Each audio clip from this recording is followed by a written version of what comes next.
This is News 4 San Antonio Today, the only local news station with nonstop news.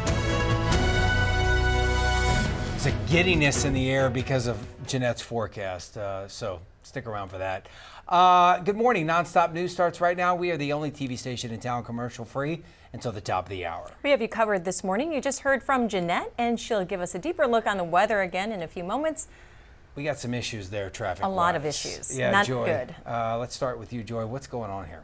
Yeah, unfortunately, we are seeing some major delays over here on the southwest side. So two different spots, both on 410, but starting off on the southwest side, we've got the northbound lanes partially blocked here at Old Pearsall Road. Some traffic still allowed through, but it's enough to slow us down.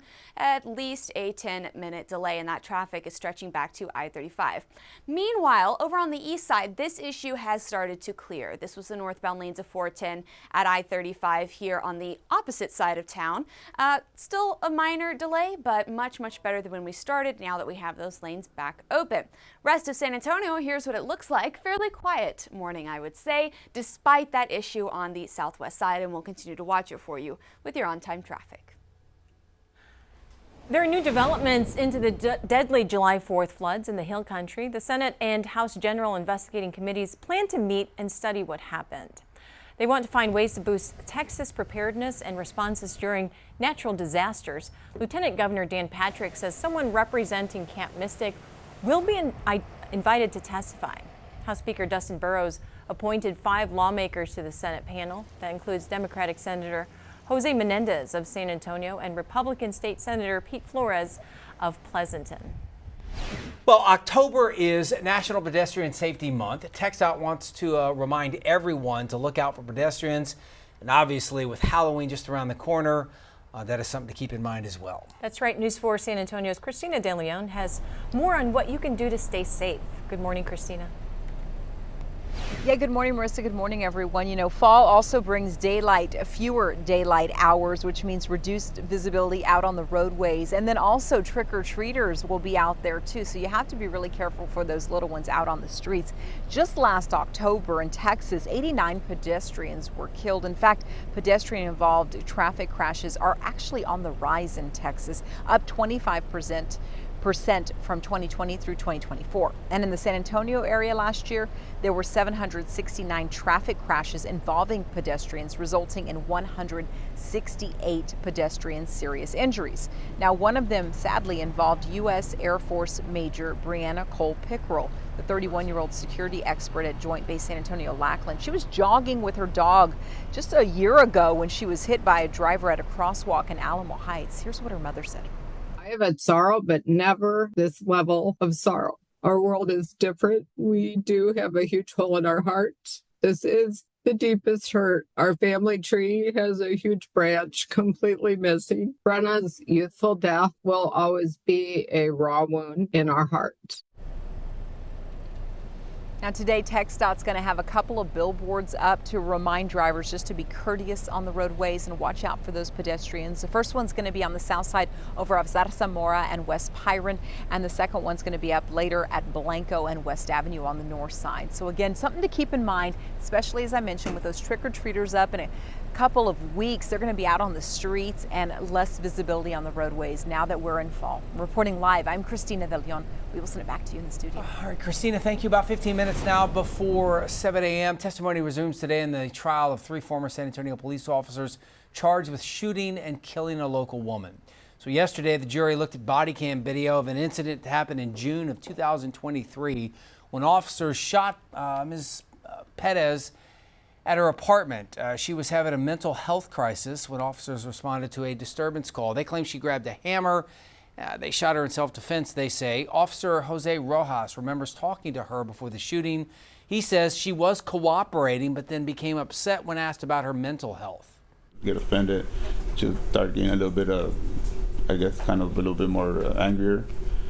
I was there by myself. We turn it on as soon as we get Former officers Alfred Flores and Eleazar Alejandro are charged with murder. Former officer Nathaniel Villalobos faces a charge of aggravated assault with a deadly weapon by a public servant. And News 4 is live streaming that trial. You can go back and watch yesterday's testimony right now on our YouTube page. Just scan that QR code or go to YouTube and search News 4 San Antonio. New this morning, fire investigators are working on finding out the cause of this fire on the north side. This happening around 10 p.m. last night on West Avenue. Firefighters say the fire started on the attached covered parking. The fire was quickly put out and no one was hurt. Police need your help finding 3 suspects allegedly involved in a hit-and-run crash that hurt an elderly couple on the west side. The crash happened just before 2 a.m. back on August 9th. At the intersection of Weir Avenue and South General McMullen Drive. Police say a 67-year-old woman and 77-year-old man were traveling north on South General McMullen when they were hit by a black Chevrolet Silverado. Police say 3 people were seen walking from the crash and gave these descriptions. A black man with black dreadlocks wearing a black shirt, black pants and suede shoes. A white man with short dark hair wearing a black shirt and black pants, and a white woman with brown hair wearing a white top and possibly a skirt or shorts. If you have any information, you're asked to call Crime Stoppers at 210-224-7867. Also happening right now, Bexar County deputies need help finding a missing teenager who was last seen leaving his home Sunday. This is 17-year-old Gunnar Elijah Kutzman.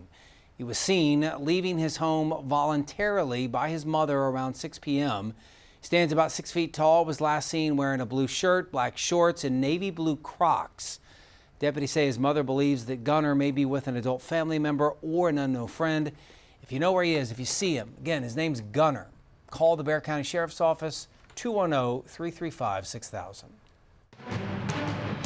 Emma Allen at the live desk. We are taking a live look at the White House this morning where President Donald Trump is expected to meet Argentine President Javier Milei today. The Argentine Foreign Ministry says today's meeting marks a new opportunity to strengthen the relationship between both countries. The 2 presidents are expected to meet in the Oval Office and both delegations will participate in a working lunch. Now, this meeting comes days after the Trump administration confirmed billions of dollars in a currency swap to support Milei's administration.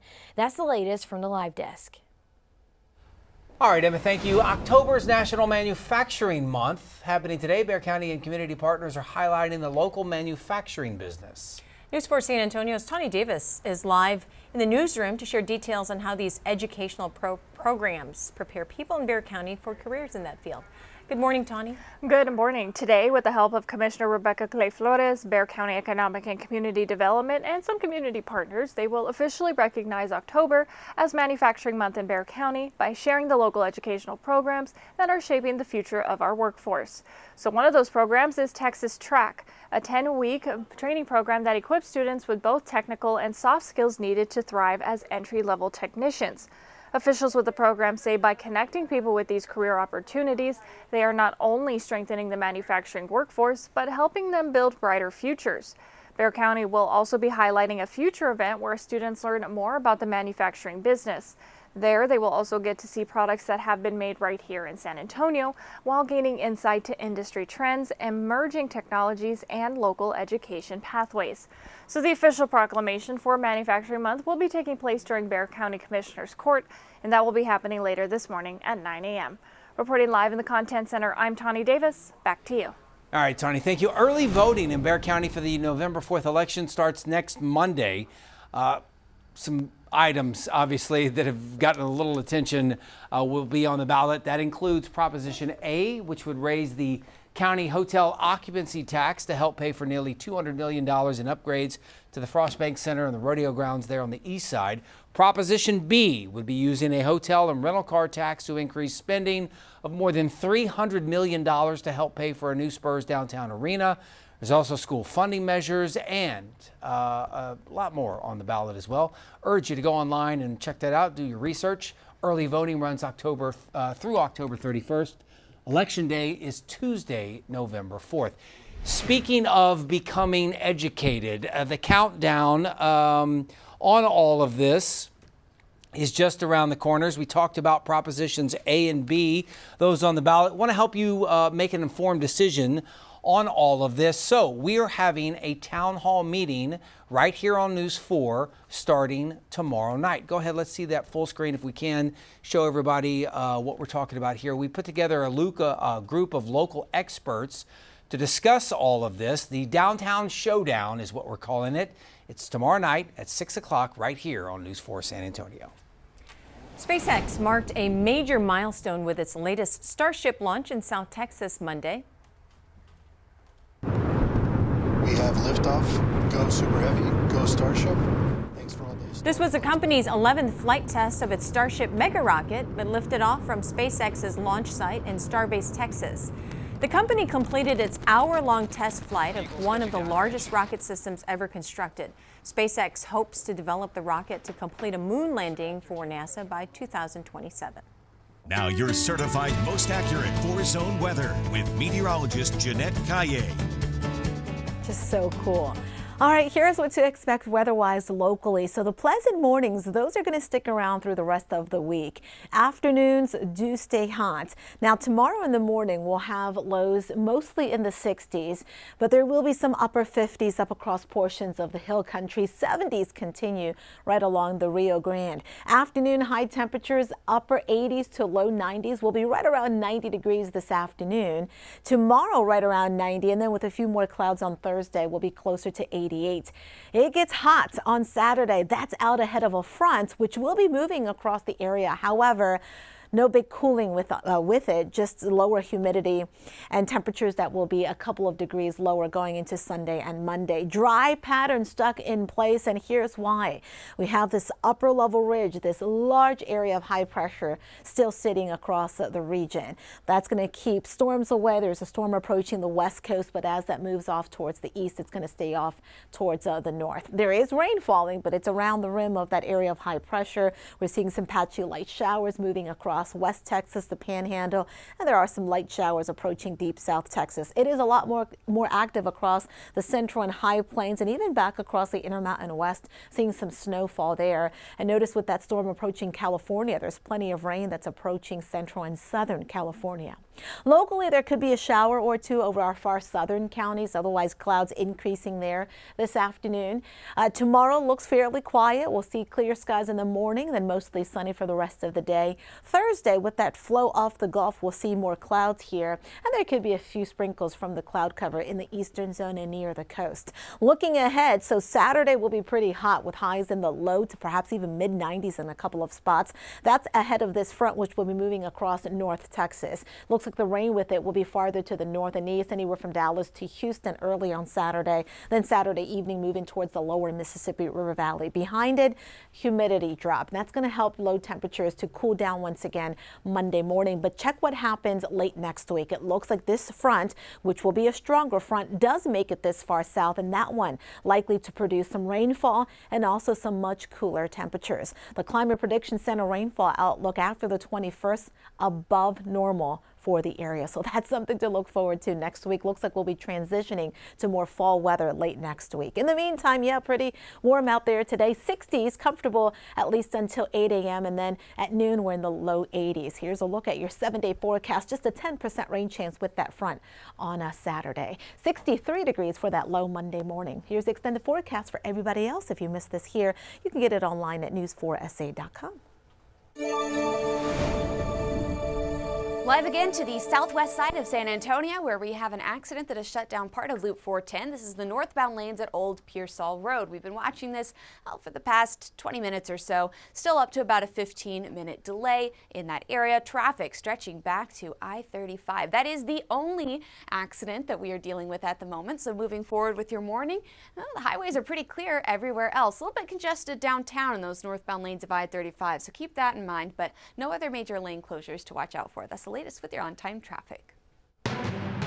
In the Allen at the Live Desk, two sisters in Montgomery County are behind bars accused of abusing a 12-year-old girl since March. Investigators say Tanya and Brenda Garcia took in the 12-year-old girl in March after she said she was being sexually abused by an uncle she was living with in Houston. Court documents say the child told detectives Brenda choked her until she couldn't breathe and even wrapped a belt around her neck, strangling her, telling the victim to just die. Surveillance video shows the girl was hit with a spiked belt while tied up, Both sisters were arrested. That's the latest from the live desk. All right, Emma, thank you. Finally, Monday was a huge day for pumpkin growers in every way possible. It was the annual World Championship Pumpkin Weigh-Off in California. Look at that thing. It's huge. An engineer from California won because his pumpkin weighed more than 2,300 pounds. That's a car. That's yeah. That is a car. I mean, I just think about what all the things you can make with it.